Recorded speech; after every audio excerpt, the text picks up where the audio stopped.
Halo kawan-kawanku semua dimanapun kalian berada.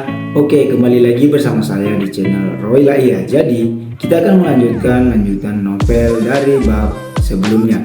Oke, tapi sebelum itu like dan subscribe video ini. Oke, tidak usah basa-basi lagi, mari kita melanjutkan novelnya. Bab 11 dan 12. Memperkenalkan ke keluarga. Menghadapi Christine di kampus saja sudah membuat Rafli pusing 7 keliling dan sekarang anak ini ingin mengikutinya sampai ke perusahaan. Tidak, Rafli tidak mungkin menyetujui keinginan Christine tersebut.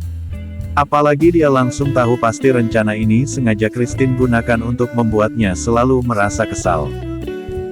Perusahaan bukanlah tempat untuk bermain, di sana bukan hanya tentang dirinya tapi juga seluruh karyawan dan mimpi yang sedang ingin dia wujudkan, jadi Rafli tidak akan pernah menyetujuinya. Tidak Christine, aku tahu kamu ingin jadi karyawan kontrak hanya karena ingin membuatku kesal, jadi hentikan ini. Semua, balas Rafli, yang selalu tahu kedok Christine. Mereka terus saling bicara sampai tidak sadar jika sekarang masih berada di tepi jalan. Untung saja mobil milik Pak Rafli terparkir di area yang memang boleh digunakan untuk mobil berhenti, jadi tak ada yang menyembunyikan klakson untuk mereka. Bapak salah sangka, bukan seperti itu maksudku, balas Christine.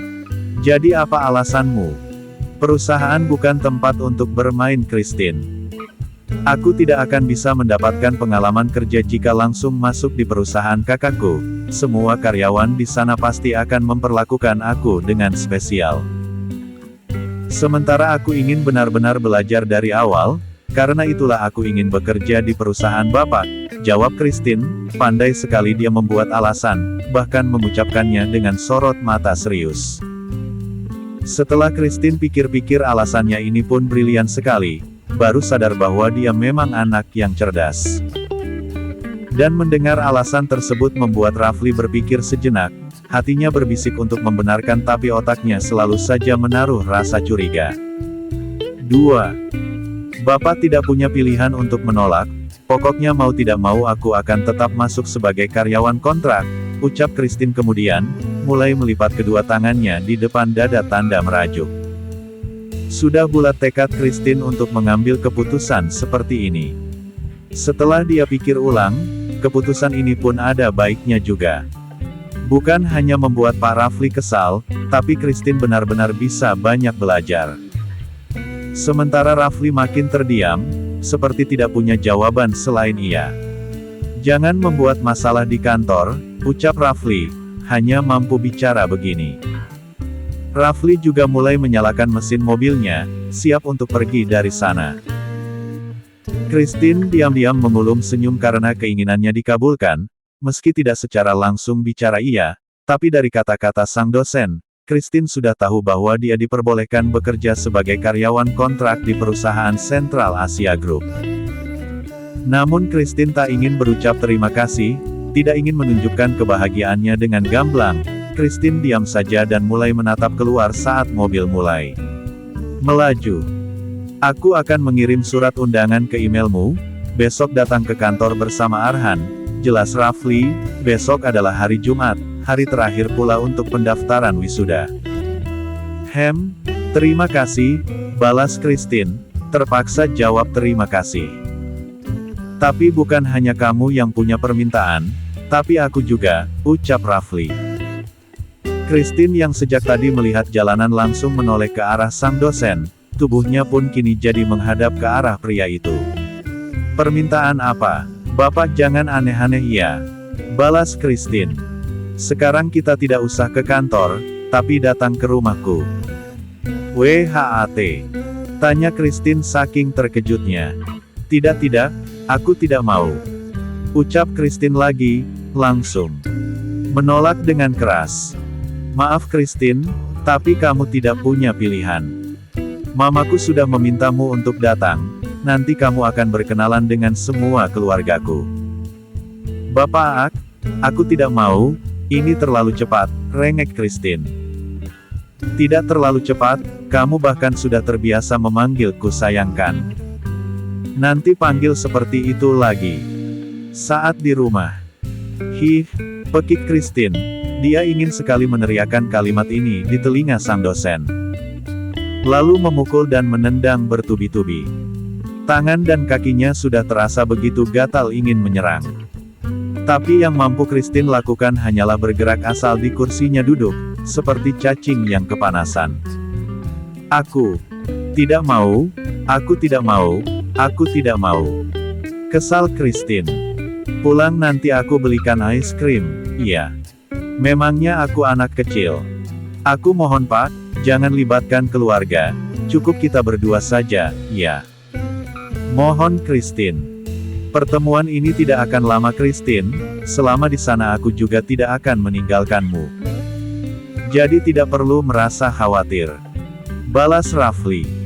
Mau bagaimanapun Christine berontak, nyatanya Pak Rafli sedikit pun tidak mendengar penolakannya. Tiba-tiba mobil itu sudah sampai di sebuah rumah mewah, rumah yang Christine yakini sebagai rumah utama keluarga. Rafli turun lebih dulu, sementara Christine begitu enggan untuk keluar dari mobil. Rafli sampai harus membukakan pintu gadis tersebut. Ayo turun. Sayang. Diam, kesal Christine. Kamu sudah berani membentakku. Tanya Rafli, suaranya yang terdengar dingin langsung membuat Christine terdiam. Namun dia masih enggan menatap wajah pria tersebut. Masih kesel karena sekarang mereka ada di sini. Kenapa tidak berani? Sekarang Bapak bukan dosenku. Lagi, balas Christine. Astaga. Batin Rafli, dia menyentuh tengkuknya yang berdenyut nyeri. Entah sudah berapa tekanan darahnya saat ini. Kamu tidak perlu bersikap baik di hadapan keluargaku Christine, justru bersikaplah kurang ajar dan semaumu, ucap Rafli lalu mengambil jeda dan membuang nafasnya secara perlahan. Ingat, tujuan kita bersama bukan untuk mendapatkan restu, tapi agar seluruh keluargaku menolakmu, timpal Rafli. Dia masih berdiri di samping pintu Christine, sementara gadis ini masih duduk di kursinya dan tidak mau turun. Kenapa Bapak menjeratku dengan hubungan seperti ini? Kenapa tidak mencari korban wanita yang lain? Balas Christine. Karena yang mamaku lihat adalah kamu yang memelukku. Itu aku hanya refleks. Siapa suruh peluk-peluk? Christine terdiam, mengerucut bibirnya sampai munyung. Kedua kakinya di bawah sana juga masih menendang-nendang tanda kesal, mobil ini benar-benar teraniaya jika Christine yang jadi penumpangnya. Kamu ingin hubungan kita segera berakhir, kan? Kalau begitu ayo turun, ajak Rafli. Dia bahkan mengulurkan tangan kanannya ingin Christine menyambut. Aku tidak suka pegang-pegang, balas Christine. Dia turun sendiri dengan kasar sampai Rafli segera mundur agar Christine tidak menabraknya. Pegangan tidak suka tapi kemarin minta cium, balas Rafli. Lama-lama dia bersikap juga seperti Christine. Cerewet dan menyebalkan. Disindir seperti itu, Christine jadi kesal sendiri. Lantas dengan gerakan yang sangat cepat Christine menarik tangan sang dosen dan digenggamnya erat. Pada akhirnya mereka saling menggenggam ketika memasuki rumah tersebut, Christine yang selalu menggenggam dengan sangat erat, sementara Rafli. Jika Christine mencengkram tangannya kuat, maka Rafli akan mengendurkan pegangan. Tapi saat Christine mulai melerai genggamannya, maka Rafli yang akan mempertahankan. Hingga tangan keduanya tak terlepas. Namun Christine sering kali mencengkram kuat. Bukan tanpa alasan kenapa dia seperti ini, selain merasa benci dia juga sedang coba menyembunyikan detak jantungnya sendiri. Tangan Pak Rafli terasa sangat besar dan hangat, sebagai seorang wanita yang tak pernah memiliki hubungan dekat dengan pria manapun, hal ini tentu membuatnya berdebar. Dan Christine tidak ingin kalah dengan perasaan aneh tersebut, karena itulah dia berulang kali mencengkram kuat. Bahkan terkesan memainkan genggaman tangan ini. Untunglah Pak Rafli sesabar-sabarnya manusia, sadar bahwa dia sangat membutuhkan Christine di sampingnya. Maka dia pun akan memperlakukan Christine dengan baik. Pintu utama rumah keluarga Rafli telah terbuka, seorang pelayan menyambut kedatangan mereka berdua. Selamat datang Tuan, Nona, silahkan masuk. Semua keluarga sudah menunggu di ruang tengah, jelas sang pelayan. Saat ini waktu sudah menunjukkan hampir jam 3 sore. Selama ini Rafli juga tidak tinggal di rumah, melainkan tinggal di apartemen. Jadi kepulangannya ini pun dinanti-nantikan oleh semua orang. Ya Tuhan, akhirnya kalian datang. Mama pikir kalian tidak jadi berkunjung ke sini, ucap Mama Rafli. Dia adalah yang lebih dulu bicara untuk menyambut. Di ruang tengah ini bukan hanya ada Mama Rafli sendiri, melainkan ada juga anggota keluarga yang lain. Sumpah, Christine benar-benar merasa canggung berada di tengah semua orang. Dia tidak pernah berkunjung seperti ini. Keadaan seperti ini jauh berbeda dengan pesta-pesta yang pernah dia hadiri. Di antara perasaan tidak nyaman tersebut, Christine hanya mampu menggenggam erat tangan sang dosen, karena satu-satunya orang yang dia kenal di sini hanyalah pria ini.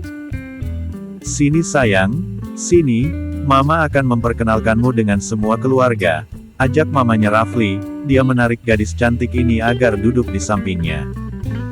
Tapi saat Christine hendak ditarik, dia malah menggenggam erat tangan sang dosen seolah tak ingin pisah. Membuat keadaan jadi berubah canggung dalam sekejap, karena di tengah pertemuan keluarga ini Christine bersikap begitu manja. Aku akan duduk di samping Pak Rafli, ucap Christine. Sumpah, dia sebenarnya merasa sangat bersalah karena bersikap tidak sopan seperti ini, tapi mau bagaimana lagi, Christine tidak punya pilihan lain. Dia harus terlihat kurang ajar di hadapan semua orang ini. Maafkan aku Tante, batin Christine. Mama Pak Rafli dan yang lainnya tidak merasa heran dengan panggilan Bapak yang disematkan oleh Christine pada Rafli, karena sebelumnya mamanya sudah menjelaskan pada semua orang bahwa Christine adalah mahasiswi Rafli di kampus. Dia bahkan sudah menceritakan semua tentang apa yang dilihat saat berkunjung ke kantor Rafli kemarin. Dia adalah Christine, kekasihku. Kami sudah menjalin hubungan selama 3 bulan, jadi berhenti mengatur perjodohan untukku, ucap Rafli setelah dia dan Christine duduk berdampingan. Christine makin dibuat tercengang ketika mendengar kebohongan sang dosen dan sialnya dia harus setuju dengan kebohongan tersebut. Ya ampun Rafli, kenapa buru-buru sekali membicarakan tentang hal itu? Christine bahkan belum mengenal seluruh keluargamu, balas mamanya Rafli. Christine, Mama adalah Mama Indah, mamanya Rafli. Ini Papa Indah, papanya Alan, ini Oma Indah dan ini Sam, adiknya Rafli, jelas Mama Indah. Aku Christine, balas Christine dengan suara sedikit ketus. Sam yang masih SMA sampai ternganga saat melihat tingkah pacar kakaknya tersebut. Rasa-rasanya wanita itu tidak cocok dengan sang kakak. Perjalananmu ke sini tadi pasti melelahkan, minumlah dulu airmu, tawar Oma Indah. Meskipun gadis ini terlihat antagonis, namun hanya gadis inilah yang berhasil membuat Rafli tertarik dengan wanita. Maka dia pun akan menyayangi juga. Saat itu seorang pelayan tengah menyajikan makanan dan minuman di atas meja, untuk menyambut tamu kehormatan. Silahkan nak, tidak perlu sungkan, ucap Papa Indah pula. Minuman apa itu? Kenapa warnanya merah? Aku tidak sembarang minum jus buah, ucap Christine. Astaga, batin Sam, adik Rafli itu kesabaran setipis tisu. Apakah kamu seorang bangsawan? Kenapa sikapmu angkuh sekali, ucap Sam. Sam, tegur Mama Indah, bicaranya pelan tapi matanya mendelik. Tidak sih, aku orang miskin. Karena itulah lebih suka air putih, balas Christine.